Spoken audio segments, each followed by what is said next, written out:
Mga K-drama fans saan mang sulok ng mundo, check-in tayo. Comment mo muna kung taga saan ka bago magsimula ang kwento.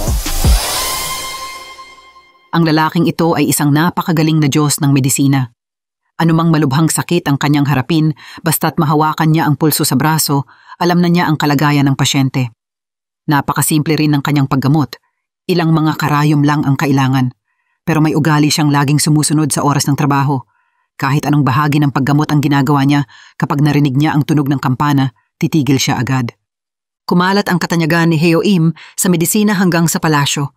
Isang emperador ang nagpatawag sa kanya para gamutin ang kanyang karamdaman. Nang pumasok si Heo Im sa palasyo, kumpiyansa siyang hinugot ang mga karayom. Sa isang tingin pa lang, alam na niya ang sakit ng emperador at kung paano itutusok ang mga karayom. Pero nang lalapitan na niya ang ulo ng emperador, biglang nanginig ang kanyang mga kamay. Kaya inutusan ng emperador na arestuhin si Heo Im dahil hindi niya natapos ang akupuntura. Para makaligtas, wala siyang choice kundi tumakbo ng mabilis. Pero hinabol siya ng mga sundalo. Hindi lang siya tinamaan ng palaso sa dibdib, nahulog pa siya sa tubig. Pagkaraan, nagkamalay si Heo Im. Pero kakaiba, kusang gumaling ang sugat sa kanyang dibdib at lubos na nagbago ang lahat sa paligid niya. Nang tuluyan siyang nakapag-isip, napagtanto niya na ang dati niyang tinitirhan ay naging mga estatwa na at ang mga taong dumadaan ay naiilang sa kanyang pananamit. Nalaman niyang nag-time travel pala siya at napunta sa isang lugar na lubos niyang hindi kilala. Nagpagalagala na lang si Heo Im sa kalye.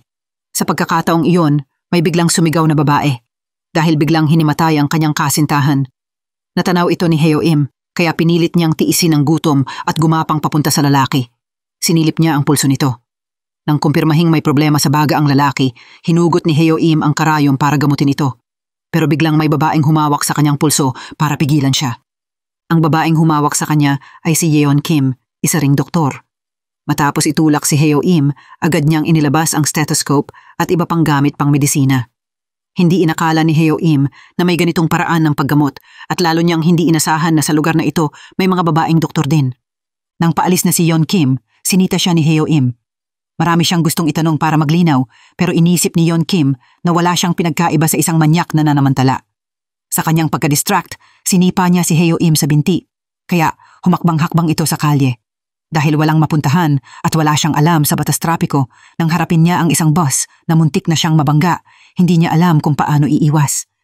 Si Yeon Kim, nasa kabilang kalsada, ay nakita ang pangyayari at siya naman ang hinimatay.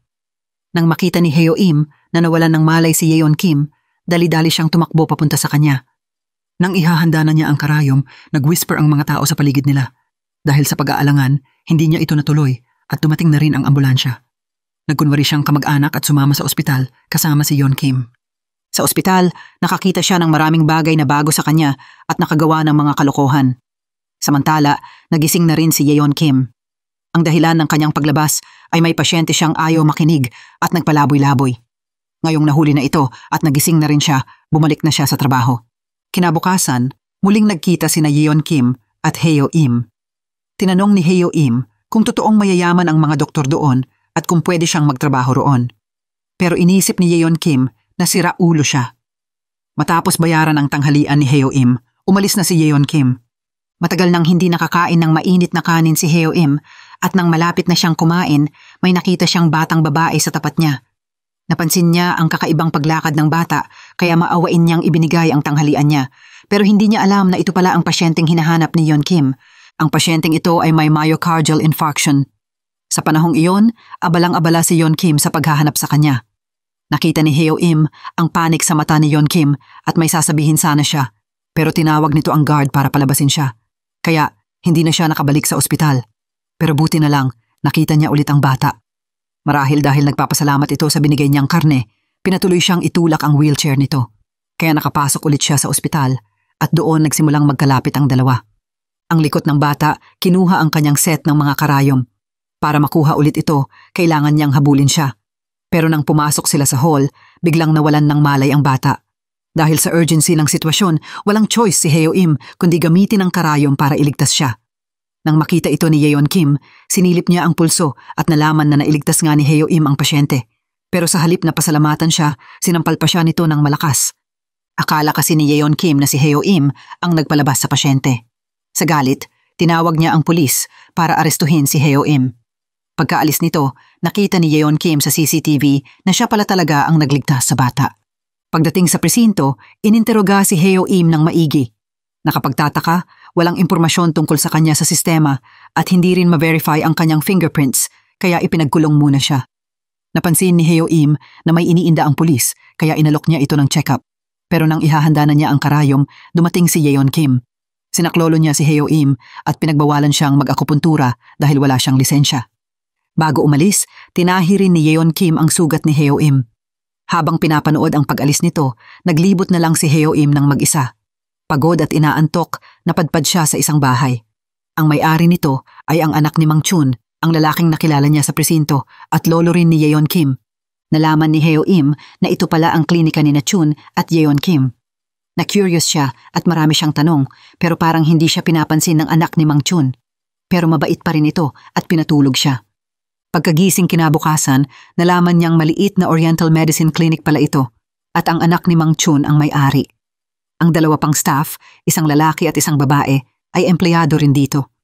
Tiningnan ni Heo Im ang walang gaanong pasyenteng klinika at tinanong kung kumikita ba sila rito. Pero sa halip na sagutin, pinalayas siya. Bago umalis, nakakita si Heo Im ng bisikleta ng bata sa tabi ng kalsada. Dahil sa pagkausyoso, sinubukan niyang sumakay dito. Pero biglang nadulas ang daan, kaya tumama siya ng direkta sa kotse ng mga tao at muling napasakay sa ambulansya patungo sa ospital. Pagdating niya, nagkataon na ito ang ospital kung saan nagtatrabaho si Yeon Kim. Akala ng mga nurse na boyfriend niya si Heo Im, kaya tinawag nila ito. Nang makita ni Yeon Kim ang clumsiness ni Heo Im, pinalabas niya ito. Pero bago umalis, tinulungan pa rin niya itong gamutin ang mga sugat. Pagkaalis ni Yeon Kim, nakita ni Heo Im si Munting Hara na muling nagbabalak tumakas. Habang nag-uusap sila, biglang dumating si Yeon Kim. Nagtago si Heo Im para hindi magalit ito. Bago umalis, sinabi niya kay Hara, "Hoy, munting bata, alam mo ba ang pinakamahirap na bagay sa pagiging doktor? Yung mawala ang taong gustong mong iligtas kahit kaya mo sana siyang sagipin." Maaring dahil sa tapat na salita ni Heo Im, pumayag na si Hara sa operasyon. Nang gabi na, habang naglilibot si Heo Im sa ospital, may biglang dumating na ambulansya. Sabi nila, grupo ito ng mga taong nasa aksidente. Naalala ni Heo Im si Yeon Kim kaya agad siyang tumakbo papasok. Sa oras na iyon, nawalan ng malay si Yeon Kim nang makita niya ang isa sa mga nasa aksidente. Dali-dali itong kinarga ni Heo Im pero sa kasamaang palad, tinamaan siya ng matalas na bakal mula sa pasyente habang nakabitin ito sa huling hibla ng buhay. Pagkaraan, nawalan din siya ng malay. Pagkagising, nasa gitna sila ng kagubatan. Tila bumalik sila sa panahon ng Joseon. Walang panahon si Heo Im na magpaliwanag. Biglang may lumabas na tigre sa gubat. Para makaligtas, hinawakan niya ang kamay ni Yeon Kim at tumakbo hanggang sa makarating sa ligtas na lugar. Naguluhan si Yeon Kim at ayaw niyang paniwalaan na nasa Joseon na siya. Pagkatapos ng awayan, pumasok si Heo Im sa ospital ni na Heo Im at Yeon Kim. Nagpalit siya ng damit at nagnakaw ng kasuotang pambabae para kay Yeon Kim. Sa oras na iyon, pinag-uusapan si Yeon Kim dahil sa kakaiba niyang pananamit. Tiningnan niya ang paligid at kumpirmadong nasa panahon na ni Heo Im na siya. Biglang may sumigaw. Isang lalaki ang nakakabayo at muntik nang mabangga siya. Pero dumating si Heo Im. Iginapos niya si Yeon Kim, saka pinatungan ng coat at pinalabas sa lugar. Pagkalayo nila, huminahon si Yeon Kim. Tinanong niya kung bakit siya napunta sa Joseon. Nang magsisimula ng magpaliwanag si Heo Im, bigla niyang naalala. 2 beses na siyang nag-time travel at parehong pagkakataon ay malapit na siyang mamatay.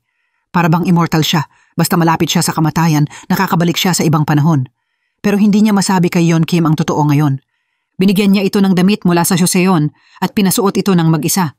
Pero hindi marunong magtali ng laso si Yeon Kim, kaya walang choice si Heo Im kundi tulungan siya.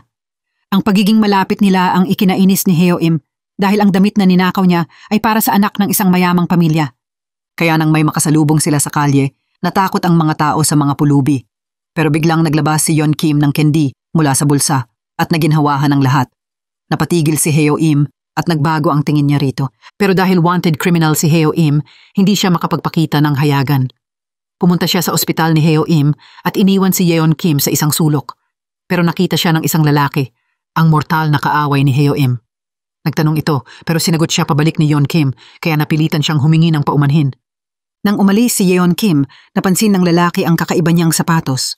Samantala, nakakita si Yeon Kim ng taong naghihimatay sa lupa. Agad niyang inilabas ang mga gamit at naghanda para gamutin ito. Pero pigil siya ni Heo Im. Siya mismo ang nag-akupuntura sa pasyente at nailigtas nito ang buhay nito. Para silang nasa circus sa pagtutulungan nila. Pagkatapos, pumunta sila sa isang inn. Sabi ni Heo Im, kailangan niyang bumalik sa ospital kaya iniwan niya si Yeon Kim. Pero may ilang kalaban si Heo Im na nagpakita. Sinabi nilang hypocrite at mapagpaimbabaw siya. Narinig ito ni Yeon Kim kaya ipinagtanggol niya si Heo Im. Nagalit ang grupo at gustong dakpin siya pero bigla niyang inisprayan sila ng paminta kaya pansamantalang umurong sila. Sumunod siya sa payo ng may-ari ng inn at pumunta sa bahay kubo ni Heo Im. Pero dinala niya roon ang mga kalaban nito. Pinasok nila ang bahay at sinunog ito. Pero sa loob nito, ang kayamanan na tinipon ni Heo Im sa mga nakaraang taon. Nang makita niya ang mga ito, muntik na siyang sumugod sa apoy. Nakita ito ni Yeon Kim. Naalala niya ang sinabi ng iba. Totoo kayang hypocrite si Heo Im? Nang malapit na silang mamatay sa apoy, himala. Bumalik sila sa Seoul. Pagbalik sa Korea, agad na tumakbo si Yeon Kim sa ospital. Si Hara ay naghihintay pa rin para sa operasyon. Pero naiwan si Heo Im. Nakita niya ang gusali ng Shin Oriental Medicine Hospital at nagpasiya siyang ipaglaban ang kanyang karera. Pumunta siya sa reception at nagtanong kung paano maging doktor doon. Pero nakita niya ang lalaking nagbibigay ng bulaklak kay Yeon Kim. Si Ja, ang childhood sweetheart nito at apo ng direktor ng ospital. Tiningnan siya nito ng kakaiba at sinabing, ang unang kailangan mo para maging doktor dito ay resume. Matapos ang matagumpay na operasyon, tinawag si Yeon Kim sa opisina ng direktor kung saan naroon hindi lang si Director Shin kundi pati si Director Ja ng Shin Oriental Medicine Hospital. Doon, tinanong niya kung sino ang nag-akupuntura kay Hara noong araw na iyon. Naramdaman ni Yeon Kim ang masamang intensyon nito kaya nagsinungaling siya ng bahagya. Pero paglabas pa lang niya ng pinto, nabunggo niya si Heo Im. Para ilayo ito sa mga taong iyon, hinila siya ni Yeon Kim sa isang sulok. Nang makaalis na ang mga iyon, agad niyang pinalayas si Heo Im at sinabing bumalik na ito sa kanyang mundo. Hindi raw pwedeng maging doktor ang taong sakim sa pera tulad niya. Pagkatapos ng usapan, naghiwalay na sila ng landas. Hindi na hinintay ni Yeon Kim ang paliwanag ni Heo Im. Umalis ito nang hindi lumingon. Walang mapuntahan si Heo Im. Walang choice kundi bumalik sa bahay ng anak ni Mang Chun at humingi ng tulong para sa pamasahe. Buong puso niyang sinabing isasauli niya ito. Tinanong siya ng anak ni Mang Chun kung ano ang pangalan niya. Sa kanyang isip, naunawaan niyang siya pala ang bantog na doktor sa mga libro ng medisina. Dahil sa paghanga, pinatulog si Heo Im sa bahay nila. Umuwi si Yeon Kim at may nakita siyang lalaking nakahiga sa kama. Nang magkasaling sila, sabay silang sumigaw. Nalaman ni Heo Im na ang matanda ay lolo ni Yeon Kim at bahay pala ito nito. Kinabukasan, gumawa si Heo Im ng resume para mag-apply sa ospital. Pero nasaksihan ito ng anak ni Mang Chun. Hindi niya pinayagang pumunta si Heo Im sa gulo na iyon at bukod doon, hindi dapat ito aalis hanggat hindi nababayaran ng utang. Walang magawa si Heo Im kundi manatili roon at maglinis o mag-examine ng mga matatanda. Nakilala niya ang isang matandang babaeng may demensya. Akala nito ay anak niya si Heo Im, si Bong Tak, at mula noon, iyon na ang naging palayaw niya roon. Pero hindi mapigilan ang pagnanais niyang magtayo ng karera. Nang walang nakatingin, pumunta siya sa ospital. Sinundan niya sina Director Ja at Ja sa CR ng mga lalaki. Nang ihahabol na niya ang resume, si Yeon Kim lang ang nakakaalam nito. Nakatayo siya sa likod ng pinto at pinakinggan ang sasabihin ni Heo Im. Pero hindi niya napigilan at pumasok siya para hilahin palabas si Heo Im. Nasa kamay na ng direktor ang resume nito. Hinila siya ni Yeon Kim at sinimulang pagtanungin. Pero sa hindi inaasahan, si Heo Im na palaging mahinahon ay nagalit. Alam mo ba kung ano ang kahulugan ng perang iyon para sa akin? Wala kang alam tungkol sa akin. Huwag mong husgahan ang buhay ng iba. Pagkatapos ng usapan, bumalik si Heo Im sa Shin Oriental Medicine Hospital. Pero may nakita siyang lalaking nakahandusay sa sahig. Gagamutin sana niya ito sa pamamagitan ng akupuntura pero pinigilan siya ni Yeon Kim. Akala ng tauhan nito ay siraulo si Heo Im at gustong hulihin siya. Pinatakbo siya ni Yeon Kim pero nasaksihan ito ng direktor. Salamat sa pagsuporta ni Yeon Kim, nakaligtas si Heo Im. Pero nalaman ni Ja ang kanyang lugar. Tinawag si Heo Im ni Ja sa isang tahimik na lugar. Diretsahan niyang sinabing pabigat lang ito kay Yeon Kim at huwag nang mang-abala. Pagkatapos ng usapang iyon, umuwi na si Heo Im. Wala siyang choice kundi bayaran ang utang sa anak ni Mang Chun sa pamamagitan ng paggawa ng gawaing bahay. Pero ang taong sanay sa paggamot tulad ni Heo Im ay hindi makakapag-adjust sa ganitong boring na buhay. Habang nag-iisip siya, sinabihan siya ng anak ni Mang Chun na sumama sa isang lugar. Pumunta sila sa isang sulok ng istasyon kung saan puno ito ng mga pulubi. Gamit ang mga gamot, naglibre sila ng check-up. Nakita ni Heo Im ang sitwasyon nila at naawa. Sinabihan siyang magbigay ng gamot. Nang matapos na sila at paalis na, may biglang nawalan ng malay na pulubi. Lumapit sila. Sinabi ng anak ni Mang Chun na indigestion lang ito, pero nang ihahanda na ang karayom, napansin ni Heo Im na nanginginig na ang kamay nito. Hindi niya matanggap na mamatay ang pasyente, kaya siya na ang gumawa nito. Sa tulong niya, nagkamalay ang lalaki. Sa gitna ng masayang sigawan ng mga tao, naramdaman ni Heo Im ang kaligayahang matagal niyang hinanap. Pag-uwi, nakita niyang nakaupo sa balkonahe si Yeon Kim. Akala niya na fire na ito dahil sa kanya, pero sinabi ni Yeon Kim na day off niya iyon. Unti-unting bumukas ang puso nila sa isa't isa. Habang nagkukwentuhan, lalo silang naging masaya. Pero biglang pumasok si Ja. Nang makita ang dalawa, galit na galit siya. Pero pinilit niyang magkunwari na wala lang. Nang gabing iyon, gutom na gutom sila, kaya naghapunan ng magkasama. Naalala ni Yeon Kim ang sinabi ng psychiatrist dati. Tinanong niya kung nagkita na sila noon. Sinabi ni Heo Im na hindi. Akala rin ni Yeon Kim na nagkakamali siya. Pero sa Joseon, may isang lalaki sa bilangguan na hawak-hawak ang larawan niya noong bata at may bulong-bulong. Kinabukasan, pumunta sa Oriental Medicine Clinic ang matandang inaakala siyang si Bong Tak. May dala itong bagong gamot at gustong ibahagi kay Heo Im. Bigla na lang, ang gamot na iyon ay nagpaulo kay Heo Im. Nalaman niyang noong bata pa siya, ang bagong gamot na iyon ay isang napakamahal na bagay. Nang malapit nang mamatay ang kanyang ina, dinala niya ang bagong gamot para gamutin ito. Pero akala ng lahat sa ospital na ninakaw niya ito. Hindi lang nila kinuha ang gamot, minura pa siya. Kaya namatay ang kanyang ina dahil hindi naagapan. Nang makita ni Yeon Kim ang ekspresyon ni Heo Im, parang naunawaan niya kung bakit labis itong nagmamahal sa pera. Pagkatapos ng check-up, nagtungo sila sa supermarket. Pagkatapos mamili, balak na nilang umuwi pero may aksidente ng motorsiklo sa daan. Dahil sa nakita, hinimatay si Yeon Kim. Dinala siya ni Heo Im sa ospital pero hindi na siya makapasok dahil sa mga nangyari noon. Habang nag-aantabay siya, biglang lumitaw si Director Ja. Nang magising si Yeon Kim, wala na si Heo Im. Bigla na lang itong nawala. Makalipas ang ilang araw, sa press conference ng Shin Oriental Medicine Hospital, muling nagkita sina Yeon Kim at Heo Im. Malinis na ang mukha nito, nakasuit at mukhang masigla. Dumalo siya bilang doktor ng ospital. Sa unang araw ni Heo Im sa trabaho, ang unang pasyente niya ay may sinusitis. Kumpiyansa siyang nagturok ng karayom at matagumpay nitong naibsan ang sakit ng pasyente. Pero nang masaya na siya, biglang nagkaroon ng malakas na pagdurugo ng ilong ang pasyente. Unang beses niyang naranasan ito, kaya nagpanik siya.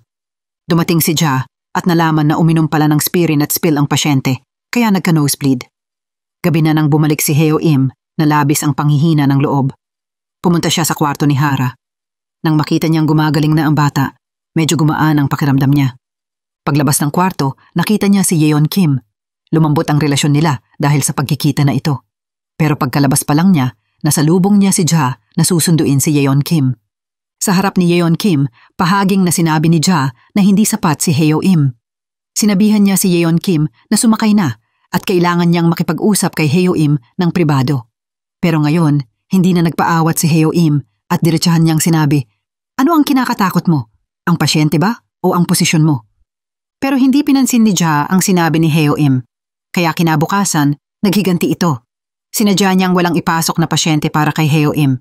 Pero hindi inakala ni Ja na lalabas siya ng klinika. Tiningnan niya ang mga mukha ng mga tao at doon siya nag-diagnose habang nagkakalat ng business card. Epektibo ang diskarte niya.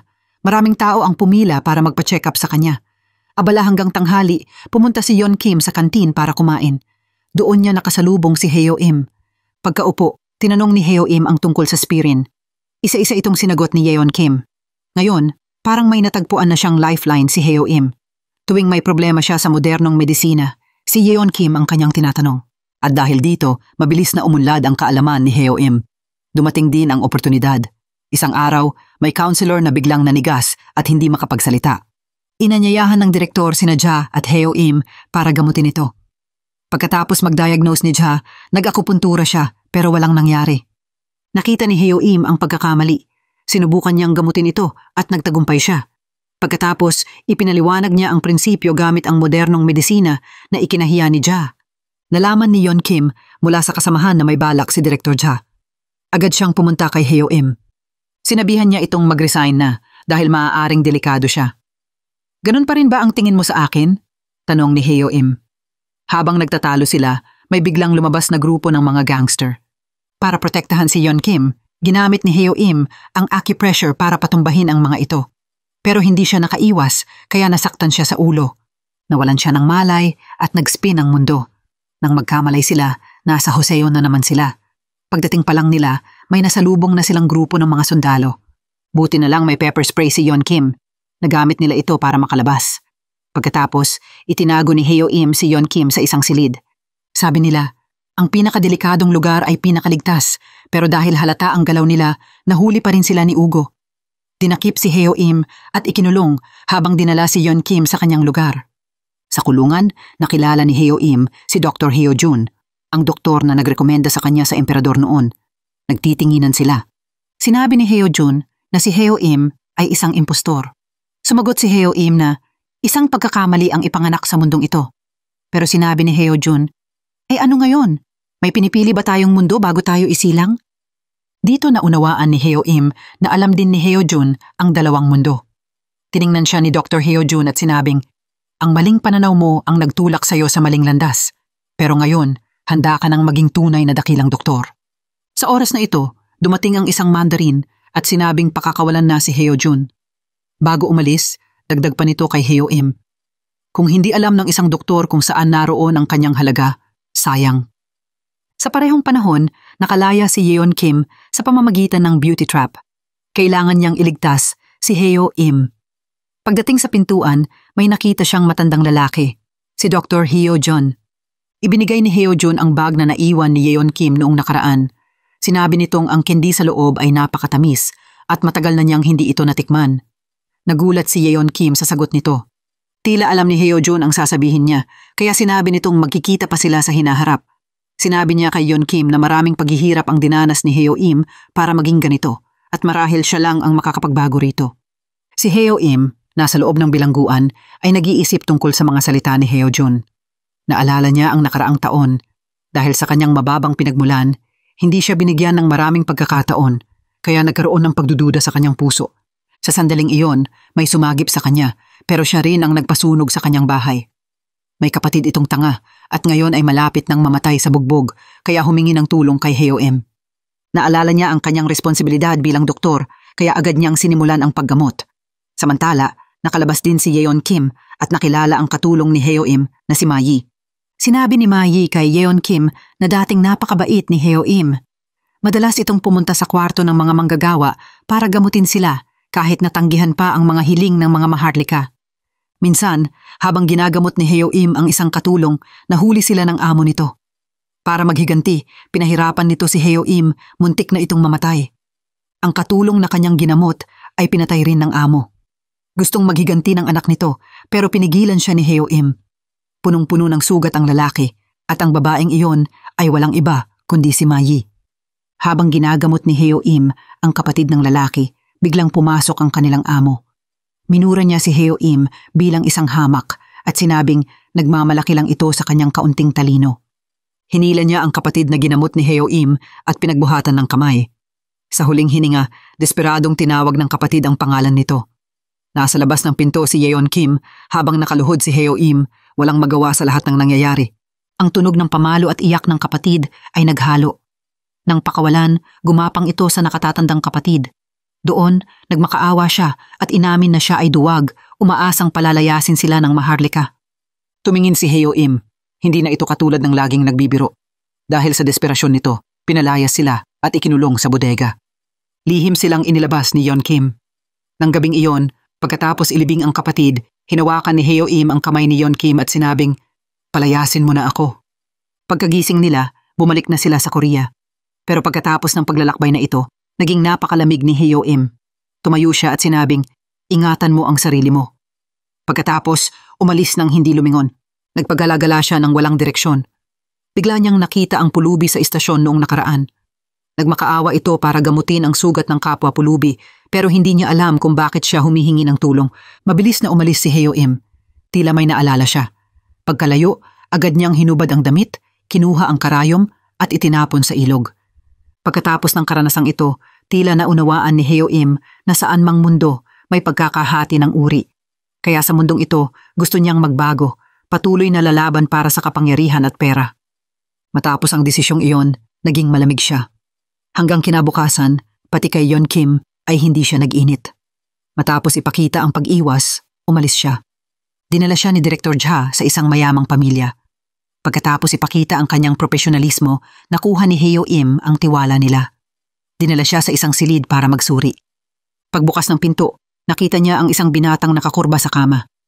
Sa isang tingin pa lang, alam na niyang malala ang kalagayang pangkaisipan nito. Mula sa pagmumura ng tycoon, nalaman niyang adik ang anak nito dahil sa pag-aaral sa abroad. Sinimulan niyang gamutin ito sa akupuntura at unti-unting bumuti ang lagay nito.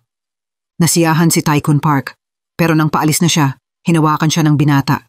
Nagmakaawa itong pakawalan siya, pero tumanggi si Heo Im. Habang dumarami ang pasyente ni Heo Im, dumami rin ang pera at koneksyon niya. Sa ilalim ni Director Ja, ngayon ay mga mayayaman na lang ang kanyang ginagamot. Pero kahit meron siya ng mga iyon, hindi siya masaya. Isang araw, dumating ang matandang babaeng akala siya ay anak nito. Paulit-ulit itong nagsasabing kailangan niya itong makita. Pero nang makita siya ni Heo Im, nagpanik ito. Sinabi niyang nakakahiya ang biglaan nitong paghahanap sa kanya. Pagkatapos, malamig siyang umalis. Pumunta siya sa bahay ng adik na binata. Habang ginagamot niya ito, biglang sinaksak siya ng binata ng matulis na panulat nang hindi niya inaasahan. Pagkatapos nito, sinamantala niya ang pagkakataon para tumakas. Pero pagkatapos ng ilang sandali, nawalan siya ng malay dahil sa pisikal na kondisyon. Dinala siya sa ospital kung saan nagtatrabaho si Yeon Kim. Hindi pinansin ni Heo Im ang kanyang mga sugat at sumunod ito sa ospital. Tiningnan siya ni Yeon Kim at gustong magtanong, pero hindi siya pinansin ni Heo Im. Sa sandaling iyon, tinawag si Heo Im ni Director Ja. Narinig ni Yeon Kim ang kanilang usapan. Pagkaalis ni Director Ja, sinabi niya kay Heo Im na huminto. Nag-away sila ng sandali. Umalis si Heo Im ng gabi. Pumunta siya sa kalsada malapit sa bahay ni Mang Chun at nakita ang matandang babaeng dati niyang ginamot. Sinabi nito na nawalan ng malay ang matanda dahil gustong ibigay sa kanya ang cookie. Nang marinig iyon ni Heo Im, agad siyang tumakbo sa kinaroroonan ng matanda. Gagamutin sana niya ito pero naalala niyang itinapon na niya ang kanyang bag ng mga karayom. Walang siyang gamit. Narinig niya ang papalabong tibok ng puso nito at naalala ang pagkamatay ng kanyang ina. Sumigaw at umiyak siya. Buti na lang, dumating si Yeon Kim. Agad nitong inilabas ang gamot para iligtas ang matanda. Sa wakas, nagkamalay ang matanda at dinala nila ito sa ospital. Nagtago si Heo Im sa sulok dahil hindi niya ito kayang harapin. Nang matagpuan siya ni Yeon Kim, sinabi nitong okay na ang matanda.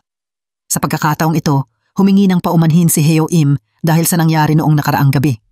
Kinabukasan, mas naging maayos ang samahan ni na Heo Im at Yeon Kim. Nang tanghali, habang hinahanap niya si Yeon Kim, nabunggo niya si Ja. Inanyayahan siya ni Ja sa isang party. Hindi alam ni Heo Im kung anong plano nito, pero pumayag pa rin siya. Bago ang party, pumunta muna siya kay Hara. Habang nag-uusap, sinabi ng bata na gusto niya ng regalo. Pumayag si Heo Im. Pumunta sila sa jewelry store. Pumili ito ng bracelet na may puso at sinabi kay Heo Im na ang puso ay simbolo rin ng pag-ibig. Pagkatanggap ng regalo, ibinalik ito ng bata at sinabing ibigay kay Yeon Kim. Ramdam na pala ni Hara ang pagiging malapit nila. Inilagay niya ang regalo sa kamay ni Heo Im at tumakbo. Tiningnan ni Heo Im ang bata at gustong sabihing huwag masyadong magpapagod. Hindi niya inasahan na ito na ang huling pagkakataon niyang makita si Hara. Nang gabi, dumalo si Heo Im sa party. Sinadya ni Ja na gumawa ng peking pagkakakilanlan para kay Heo Im para sirain ito. Habang naguguluhan si Heo Im, dumating ang direktor. Tinulungan niya si Heo Im at pinagsabihan si Ja na huwag guluhin ito hanggang sa susunod na buwan. Sa panahong ito, nakatanggap si Yeon Kim ng tawag para sa emergency surgery. Muling hinimatay si Hara dahil sa pagod. Tiningnan ni Yeon Kim ang maputlang mukha ng bata at agad na nagsimula ng operasyon. Dumating din si Heo Im at naghintay sa labas. Pero sa pagkakataong ito, hindi na nailigtas ni Yeon Kim ang bata. Tumingin siya sa pusong hindi na tumitibok at lumabas ng operating room nang nanginginig. Malungkot na malungkot din si Heo Im. Patuloy ang pagpatak ng luha niya. Umuwi ring umiiyak si Yeon Kim. Hindi alam ng lolo niya kung paano siya aaliwin. Dahil sa labis na kalungkutan, lumabas siya para huminga. Pero nakita niya si Heo Im na sumusunod sa kanya. Dumating din si Ja para sunduin si Yeon Kim. Sa daan, naalala ni Yeon Kim ang kanyang pagkabata. Naghihintay ang ama niya sa daan pero dahil sa bilis, nahulog ang laruan nito. Gustong kunin ng ama ang laruan pero nasagasaan siya ng truck. Nakahandusay ito sa dagat ng dugo. Ang psychological ghost na ito ang nagpahirap sa paghinga ni Yeon Kim. Nagmamadali siyang bumaba ng sasakyan. Naglalakad siya habang nakayakap sa dibdib pero hindi niya nakita ang malaking truck na paparating. Nang makita ni Heo Im na mababangga si Yeon Kim, tinakbo niya ito at niyakap. At sa pagkakataong iyon, muling nag-time travel sila pabalik sa Joseon. Matapos aliwin ni Heo Im si Yeon Kim, naghahanap siya ng tubig para dito. Sa sandaling iyon, napansin niyang bumalik ang kanyang bag ng mga karayom. Habang nag-iisa si Yeon Kim, nakilala niya ang dalawang bata, isang lalaki at babae. Ibinahagi nila ang pagkain sa kanya. Nang makita nilang paparating si Heo Im, nagtago sila sa sulok. Sa nakakatuwang ugali ng mga bata, ngumiti rin si Yeon Kim, pero hindi nagtagal ang katahimikan. Maya-maya, nag-ingay ang nayon. Dumating ang mga mananakop na Hapon. Agad na iniligtas ni Heo Im ang dalawang bata. Dinala niya sila sa gubat, pero natuklasan pa rin sila ng mga kaaway. Pinalibutan sila. Sa sandaling iyon, dumating ang general, ang nagligtas sa kanila noong nakaraan. Inutusan niya ang mga tauhan na dalhin si Heo Im at iniwan sina Yeon Kim at ang dalawang bata. Dinala si Heo Im sa isang silid at pinagamot ito. Kapag hindi niya ito ginamot, ipapadala sina Yeon Kim at ang mga bata sa lupain ng mga gutom na multo. Walang choice si Heo Im kundi gamutin ang pasyente. Pagkatapos ng paggamot, pinakawalan sila. Pauwi na sana sila nang tamaan ng palaso ang batang lalaki. Dinala ito ni Heo Im sa ligtas na lugar. Buti na lang, may mga mongheng dumating. Dahil hindi pa nakakita ng ganitong sugat si Heo Im, hinayaan niyang si Yeon Kim ang gumawa. Pero nang makita ni Yeon Kim ang sugat, naalala niya si Hara. Sinabi ni Heo Im na gawin niya ang lahat bilang doktor. Dahil sa paghimok ni Heo Im, nagawa ni Yeon Kim ang operasyon. Pagkalipas ng ilang araw, pauwi na sana sila kasama ang mga bata. Pero nang dumating sila sa nayon, nakita nilang winasak ito. Nakahandusay ang mga bangkay. Dahil dito, nagdesisyon silang manatili para gamutin ang lahat. Habang nag-uusap, biglang naalala ni Yeon Kim ang aksidente noong bata siya. May taong nagligtas sa kanya. At iyon pala ay si Dr. Heo Jun. Agad siyang nagpasyang hanapin ito para malutas ang misteryo. Pumunta sila sa tirahan ni Heo Jun, pero wala ito. Mabuti na lang at nakita nila si Mayi. Hindi pa sila masyadong nagkakasaya nang may mga taong sumugod sa kanila. Hinuli nila si Heo Im. Dahil walang kinalaman si Mayi, pinaalis muna niya ito. Sa pang-iinsulto ni Sim Jong-hun, nagalit si Heo Im at inaway ito. Inutusan nitong bugbugin si Heo Im. Sa sandaling iyon, may taong kumalag kay Yeon Kim, si Gino, na nakamasid sa kanila mula sa sulok. Siya ang nagligtas kay Yeon Kim. Sa sandaling iyon, biglang may tumusok ng espada sa likod ni Heo Im. Samantalang si Yeon Kim ay nakakulong, kaya wala itong magawa para tulungan siya. Pagkagising, napagtanto ni Heo Im na siya lang ang nakabalik sa Korea at wala si Yeon Kim sa tabi niya. Nagmamadali siyang tumayo at gustong bumalik sa Joseon. Pagkatapos, muling nawalan ng malay. Dinala siya ng mga dumadaan sa ospital. Pagkagising, ang unang ginawa ni Heo Im ay humingi ng paraan para magpakamatay. Sinubukan niyang kunin ang kutsilyo sa kamay ng doktor pero akala nito ay sira ulo siya. Kaya binigyan siya ng sedative para makatulog. Dumating din si Ja sa ospital. Tiningnan niya si Heo Im sa kama pero wala si Yeon Kim. Sinigawan niya si Heo Im at nagtanong. Gustong bumalik ni Heo Im sa Joseon kahit nakagapos kaya hiniling niyang kalagan siya. Nakita ni Ja na parang totoo ang sinasabi ni Heo Im kaya pinalaya niya ito. Sinamantala ni Heo Im ang pagkakataon at kumuha ng bag ng mga karayom. Tinusok niya ang sarili sa dibdib. Kaya muling nag-time travel si Heo Im patungong Joseon. Pero nang makarating doon, wala na si Yeon Kim. Sa lupa, may mga bakas pa ng dugo. Sa kabilang banda, nagising na rin si Yeon Kim. Ang nagligtas sa kanya ay si Dr. Heo Jun. Alam ni Heo Jun na naalala na ni Yeon Kim ang lahat noong mga panahong iyon. Dahil masyado pa itong bata noon, hindi niya maintindihan kung paano siya napunta sa Korea. Nang unang araw niya roon, nasaksihan niya ang aksidente ng ama ni Yeon Kim. Kaya dinala niya ito para alagaan. Pero dahil masyadong masakit ang alaalang iyon, pinili ni Yeon Kim na kalimutan ito. Maya-maya, pinapunta ni Heo Jun si Heo Im para makita si Yeon Kim. Nagyakap ng mahigpit ang dalawa pagkatapos ng lahat ng nangyari. Hindi nagtagal, nagpaalam sila kay Heo Jun para bumalik sa Korea. Pagdating sa Korea, dinala agad ni Heo Im si Yeon Kim sa ospital. Nasa tabi niya ito palagi. Kahit sa paggamot ng sugat, natatakot siyang baka masyadong malakas ang doktor o pangit ang tahi para bang siya mismo ang gagawa nito. Pagkatapos gamutin ang sugat, inalagaan pa rin ni Heo Im si Yeon Kim. Sa sobrang pag-aalala, natulog sila sa iisang kama at nakita pa ng mga kasamahan nila. Lumalim ang relasyon nila habang nasa ospital si Yeon Kim. Pagkatapos ng masasayang sandali, tiningnan ni Yeon Kim si Heo Im nang medyo naiinis kaya sinabihan niya itong umuwi na at magpalit ng damit. Dumaan muna si Heo Im kay Director Ja. Tila alam din nito si Dr. Hyo Jun pero kahit anong tanong ni Heo Im, ayaw nitong magsalita ng diretsyo. Nang gabi, bumalik si Heo Im sa ospital para alagaan si Yeon Kim. Habang nag-uusap, ipinakilala ni Heo Im ang mga acupuncture points sa katawan. Nang dumating sa punto sa mukha, tila may inaasahan silang dalawa. At totoo nga, hinagkan ni Heo Im si Yeon Kim sa labi at hindi ito umayaw. Ganito nila ipinahayag ang nararamdaman nila para sa isa't isa. Kinabukasan, bumalik na sa trabaho sina Yeon Kim at Heo Im. Dinala ni Director Ja si Heo Im sa bahay ng isang tycoon. Sinadyang gumulo ni Heo Im ang diagnosis na taliwas sa ipinaliwanag ni Director Ja. Ginawa niya ito para magalit ang mga tao at makawala sa kontrol ni Ja. Umalis si Heo Im sa Shinhee Oriental Medicine Hospital at bumalik kay Grandpa Chun. Gusto niyang maging tunay na doktor doon. Nakita rin ni Yeon Kim ang pagbabalik ni Heo Im. Kahit alam niyang balang araw ay kailangang bumalik ito sa kanyang mundo, masaya pa rin siya sa nararamdaman niya ngayon. Bukod sa pag-ibig, mas responsable na rin si Heo Im sa klinik. Hindi lang siya aktibo sa mga gawain, sinisiguro rin niyang maayos ang paggamot sa mga matatanda. Nagdesisyon na rin si Yeon Kim sa kanyang nararamdaman. Nang subukang paghiwalayin sila ni Ja, pinili pa rin niyang sundin ang puso niya. Pero nang umuwi siya, wala na si Heo Im. Naguluhan at natakot siyang baka bigla na lang itong mawala. Buti na lang, nang tumakbo siya sa likod ng bahay, nakita niyang nagpapakain ito ng aso. Palang mas malalim pala ang pagmamahal niya kay Heo Im kaysa inaakala niya. Sa sandaling iyon, lumingon din si Heo Im. Siguro dahil masyadong excited nang makita siya, nadapa ito sa lupa. Agad siyang sinabihan ni Yeon Kim, "Baliw ka ba? Dapat kang mag-ingat." Nang makita ang emosyon sa mukha ni Yeon Kim, alam na ni Heo Im ang iniisip nito. Mahigpit niyang niyakap si Yeon Kim at sinabing ipinangako niya sa sarili na hindi niya ito iiwan. Kahit ma-time travel siya nang hindi sinasadya, gagawa siya ng paraan para makabalik. Nahinahon si Yeon Kim sa pangakong iyon at mas humigpit ang yakap niya. Swerte rin na bakasyon niya noon kaya masaya silang namuhay sa klinik. Samantala, hindi maganda ang lagay ni Director Ja.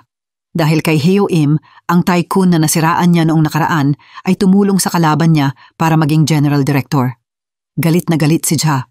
Tila may balak siyang gawin kay Heo Im. Isang araw, nagplano si Heo Im na dalhin si Yeon Kim sa medical mission. Pero paglabas pa lang nila ng pinto, nakasalubong nila si Ja. Kakaiba, nang makita silang magkahawak kamay, hindi ito nagalit. Sa halip, gusto niyang sumama sa istasyon para makita kung ano ang ginagawa nila. Pamilyar na pamilyar si Heo Im sa mga hakbang habang tinutulungan niya ang mga pulubi. Habang pinapanood ang paggamot ni Heo Im, tila humanga ng bahagya si Ja dahil alam na pala niya ang tunay na pagkatao ni Heo Im. Pagkatapos ng medical mission, nag-date sina Heo Im at Yeon Kim. Pero hindi nagtagal ang saya nila. Kinabukasan, dumating sa klinik ang dalawang pulubi na nakapormal na damit. Sabi nila, may nararamdaman pero may kakaiba sa kanila. Pagkatapos ng exam, umalis sila. Pero nang nasa pintuan na, biglang hinimatay ang isa. Dumating ang ambulansya at pulis. Itinuro ng isang pulubi si Mr. Chun at sinabing dahil sa akupuntura nito, nahimatay ang pasyente. Kaya dinala si Mr. Chun sa presinto. Sinabi ng pulis kay Heo Im na baka makulong si Mr. Chun. Nagmakaawa si Heo Im pero sinabi nilang 20 taon na ang nakalipas, may medical accident na nagawa ito kaya mahirap huwag maghinala. Sa parehong panahon, si Yeon Kim ang nag-opera sa pulubi. Ramdam niyang may mali talaga. Pagkatapos ng operasyon, nakita niyang may aspirin at pills sa bag ng pasyente. Dumating ang pulis para imbestigahan. Sinabi ni Yeon Kim ang nalalaman niya. Dinala rin ni Heo Im ang pulis sa ospital. Iginiit ni Chan Sung na wala siyang alam, biktima lang siya. Akala ng pulis na si Mr. Chun ang pumatay sa pasyente. Biglang naalala ni Heo Im nang sabihin ni Chan Sung na dapat si Mr. Chun ang mag-akupuntura sa kanya. Naalala rin niya ang sinabi ni Director Ja bago umalis. Nang maisalaysay ang mga clue na ito, parang may naunawaan si Heo Im. Pumunta siya sa opisina ni Director Ja. Pinagbantaan siya nito na kung aalis siya, makukulong si Mr. Chun habang buhay at hindi siya makakapagtrabaho ng tahimik sa ospital. Pero sinabi ni Heo Im sa matandang liso na kaya niyang solusyonan ang problema.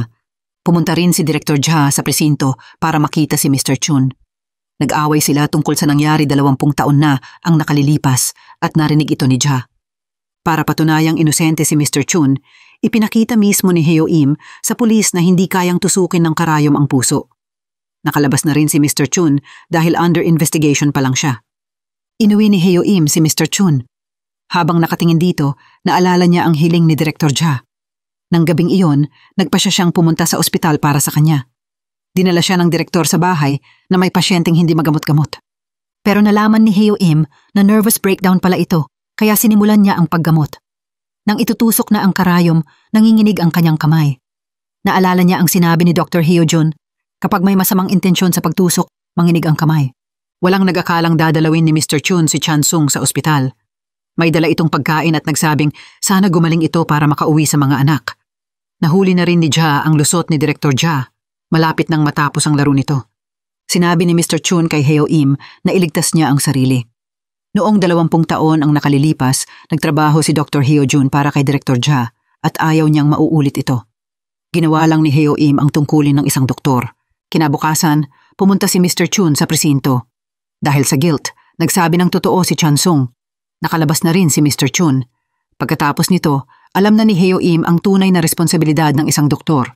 Naalala niya noong nasa Hyang Palace siya, hindi niya nagawang iligtas ang batang babae, kaya labis siyang nagsisi. Pero sinabi ni Yeon Kim na buhay pa pala ang bata na ikinatuwa ni Heo Im. Para tuparin ang pangako, nagpa siyang bumalik sa Joseon. Bumalik si Heo Im sa Joseon, pero kakaiba ang katahimikan. Naalala niyang sinabi ng mga Hapon na sasalakayin nila ang Hanyang. Tila nasakop na ang lugar ng mga pirata. Samantala sa Korea, biglang hinimatay si Mr. Chun. Nalaman ni Yeon Kim na malubha pala ang sakit nito. Dinala niya ito sa ospital para sa operasyon. Nakarating si Heo Im sa tirahan ni Heo Jun. Nakita niya ang bag ni Yeon Kim na may liham para sa kanya. Sinundan niya ang direksyon sa sulat patungo sa isang maliit na bahay. Naroon sina Mayi at Heo Jun. Alam ni Heo Jun ang balak ni Heo Im. Pumunta ito sa batang babae para gamutin ang sugat. Nang makuha niya ang pulso, nalaman niyang may sakit sa puso ang bata. Habang nag-uusap sila ni Dr. Heo Jun, biglang dumating ang mga Hapon sa labas. Sa Korea, ayaw magpa-opera ni Mr. Chun. Wala raw siyang mukhang haharapin pagkatapos dahil nauna nang namatay ang anak niya. Samantala, napalibutan na rin ng mga kaaway si Heo Im. Papatayin nila ang lahat sa bahay. Sa huling sandali, sumugod ang mga taga-nayon para pigilan ang mga kaaway. Ang leader nito ay yung dating inapi na naging sundalo para sa hustisya. Gusto rin nitong magligtas ng buhay tulad ni Heo Im. Nang makita ni Heo Im ang taong ito, bigla niyang naunawaan na nabago niya ang buhay ng marami nang hindi namamalayan. Pagkatapos balikan ang nakaraan, nagpaalam sila. Sinabi ni Heo Im sa bata na kailangan nilang magtulungan para gumaling. Tumango ang bata, lumuwag ang bigat sa kanyang puso kaya mas mataas ang tsansa ng paggaling. Samantala, na-convince na rin ni Yeon Kim ang lolo niya na magpa-opera. Tila maayos na ang lahat. Nalaman din na noong 20 taon ang nakalilipas, binayaran ni Director Ja ang ebidensya para siraan si Mr. Chun. Ngayon, wala nang may pakialam sa kanya. Hindi natin alam kung gaano katagal ang lumipas. Isang umaga, habang papasok sa trabaho si Yeon Kim, may narinig siyang ingay sa kusina. Tumingala siya, at doon nakita ang matagal nang hinintay na si Heo Im. Alam na rin niya ang tungkol sa lolo niya, kaya bumisita siya. Pagkatapos, mag-uusap sana sila ni Yeon Kim, pero tinawag ito ng emergency department. Mabilis na sumunod si Heo Im. Sa gitna ng kanilang abalang mga gawain, napansin ni Yeon Kim ang mga mata ni Heo Im. Alam niyang habang nakikita siyang abala, gustong-gusto rin nitong maggamot ng mga pasyente. Ayaw ni Yeon Kim na mawalan si Heo Im ng karapatang abutin ang kanyang mga pangarap dahil lang sa kanya. Pero kung gagawin niya ito, babalik si Heo Im sa Joseon at hindi na sila magkikita pa. Nang gabing iyon, dinala ni Yeon Kim si Heo Im sa iba't ibang lugar. Naglakad sila sa Seoul sa ilalim ng mga ilaw nito. Habang nag-i-enjoy, biglang humingi ng paumanhin si Heo Im. Alam ni Yeon Kim ang ibig sabihin nito.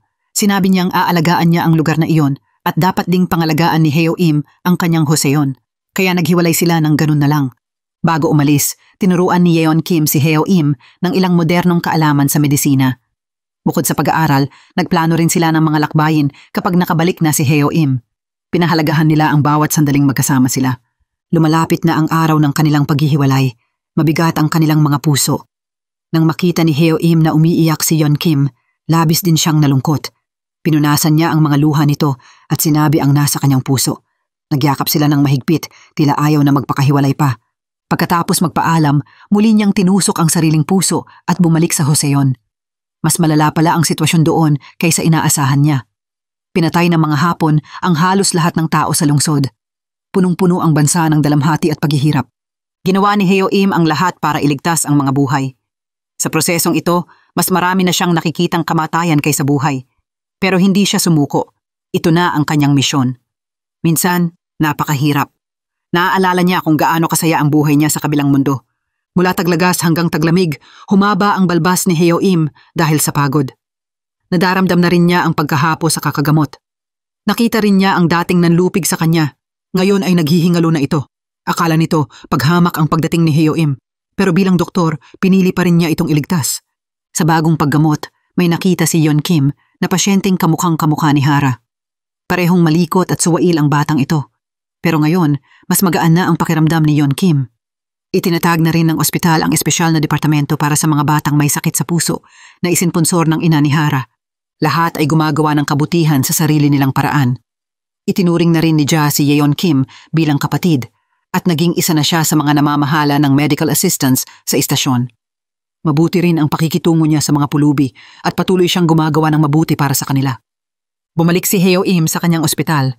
Araw-araw, dumaragsa pa rin ang mga pasyente. Dumating din ang sundalong Hapon na minsan silang iniligtas. Ngayon ay tinatawag na siyang Yang, marahil dahil sa dami ng nagawa niyang pagpatay. Isang araw, habang iniisip ni Heo Im si Yeon Kim, dumating si Dr. Heo Jun. Sinabi nito na hindi gumagaling ang tumor sa tainga ng emperador, kaya kailangan niya ng akupuntura. Pumayag si Heo Im. Bago umalis, may isang batang babae ulit na humingi ng tulong, pero hindi na siya naghintay. Agad niya itong ginamot.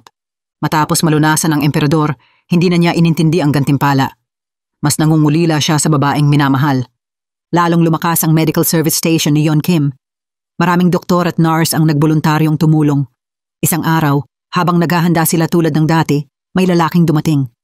Nakasuot ito ng damit pang Joseon, gaya noong unang pagkikita nila. Masayang nagtanong si Heo Im, "May boyfriend ka ba?" Napuno ng tuwa si Yeon Kim nang makita siyang bumalik.